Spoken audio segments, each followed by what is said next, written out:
নমস্কার বন্ধুরা, ফুড বাংলা চ্যানেলে সবাইকে স্বাগত। আজকে আমি একটা নিরামিষ রেসিপি শেয়ার করব। প্রথম থেকে শেষ পর্যন্ত দেখতে থাকুন। এই রেসিপি করার জন্য আমি ফ্রেশ করে আলু, কুমড়ো, ডাঁটা আর সবই ধুয়ে নিয়েছি। তো এখানে লাগছে কিছু উপকরণ লাগছে: পাঁচফোড়ন আর শুকনো লঙ্কা আর লঙ্কা চিড়ে নিয়েছি, আদা আর জিরে।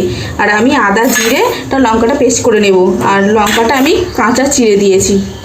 আমি এই আলু আর সয়াবিনগুলোকে একটু সিদ্ধ করে নেব। আপনারা চাইলে আলুটা সিদ্ধ নাও করতে পারেন। তার জন্য আমি সয়াবিনগুলোকে সুন্দর করে একটু গরম জলের মধ্যে দিয়ে সিদ্ধ করে নিলাম। আমি বলবো তারপরে, ঠিক আছে? আমার সয়াবিনগুলো শেষ হয়ে গেছে, আমি তুলে নেব। এই সয়াবিন সিদ্ধ করা একই জলের মধ্যে আমি আলুগুলোকে একটু সিদ্ধ করে নেব, যেহেতু আমাদের বাড়িতে সবাই আলু সিদ্ধ করে খায়। এমনি শরীরের জন্য আলু সিদ্ধ করে খাওয়াই ভালো প্রত্যেক মানুষেরই। অর্ধেক আলু সিদ্ধ হয়ে গেছে, আমি এবারে নামিয়ে ফেলবো আলুগুলো। কড়া গরম হয়ে গেছে, এর মধ্যে আমি সরিষার তেল দিয়ে নেব। আর এই রান্নাটা পুরোটাই করতে হবে সরিষার তেল দিয়ে। আমার কড়াইয়ের তেল গরম হয়ে গেছে, আর আমি সবজিগুলোকে এক এক করে ভেজে নেব। যেহেতু সব সিদ্ধ করা সবজি, আমার আলু আর সয়াবিন সিদ্ধ করে নিয়েছি। আমি প্রথমে সয়াবিনগুলোকে ভেজে নেব। সয়াবিনগুলো ভাজার জন্য আমি পরিমাণ মতো একটু লবণ দিয়ে দিলাম, একটু হলুদ দিলাম। আর আপনারা চাইলে কিন্তু সয়াবিনটা লবণ দিয়ে সিদ্ধ করতে পারেন, কিন্তু আমি লবণ দিয়ে সিদ্ধ করিনি বলে ভাজার সময় একটু লবণ দিয়ে ভাজা হচ্ছে।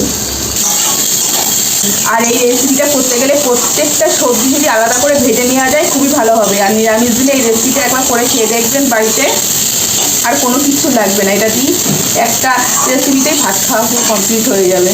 আর আমি সয়াবিন ভাজা হয়ে গেছে, আমি নামিয়ে ফেলবো। দেওয়ার জন্য গোটা লঙ্কা, শুকনো লঙ্কা আর পাঁচফোড়ন দিয়ে দিলাম তেলের মধ্যে। আর এই যে লঙ্কাটা চিড়ে রেখেছিলাম, আর আজকে পুরো রান্নাটাই হবে চিড়া লঙ্কা দিয়ে, কাঁচা লঙ্কা দিয়ে। এর মধ্যে বেটে না। তারপরে আমি এর মধ্যে বললাম তো প্রত্যেকটা সবজি ভাজবো, ওর জন্য আমি সিদ্ধ করা আলুগুলোকে ভেজে নিলাম।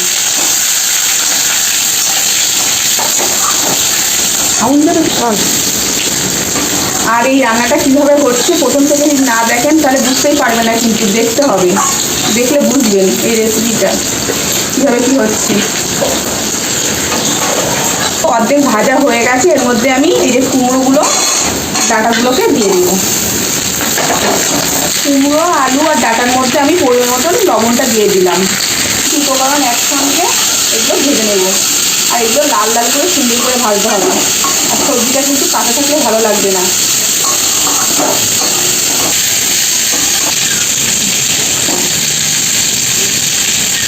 আর কুমড়ো, ডাঁটা আর আলু আমি লাল লাল করে সুন্দর করে ভেজে নিয়েছি। আর এই যে আলাদা সয়াবিনটা ভেজে নামিয়ে রেখেছিলাম, সেটাকে আমি এর মধ্যে দিয়ে দিলাম। সয়াবিনটাকে এর মধ্যে দিয়ে একটু হালকা নাড়াচাড়া করে নিলাম। আবার আদা আর জিরে একটু পেস্ট করে নিয়েছিলাম, এর মধ্যে দিয়ে কষিয়ে নেব। এই রেসিপিটা খুব হালকা মশলার মধ্যে দিয়ে করতে হবে। কোনো শুকনো লঙ্কা দিলে পেস্ট করলে ভালো লাগবে না, কাঁচা লঙ্কা চিড়ে দিয়ে করতে হবে রেসিপিটা। মশলা দিয়ে কষানো হয়ে গেছে, তেল ছাড়তে শুরু করেছি। এর মধ্যে আমি পরিমাণ মতন জল দিয়ে দেবো।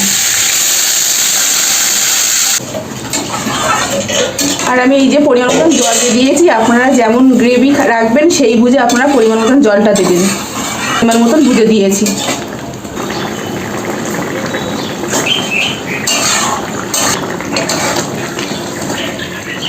এখন ওগুলো অর্ধেক % সিদ্ধ হতে বাকি আছে, আর একটু ফুটবে। এই যে আমার রেসিপিটা হয়ে গেছে, আমি এবার নামিয়ে ফেলবো। কিন্তু নামানোর আগে আপনারা চাইলে একটু মিষ্টি দিতে পারেন, কিন্তু আমি মিষ্টিটা দিলাম না। আমার হয়ে গেছে, আমি নামিয়ে ফেলবো। আমি নামিয়ে ফেলেছি। আর আমার এই রেসিপিটা কেমন লাগলো কমেন্ট করে জানাবেন।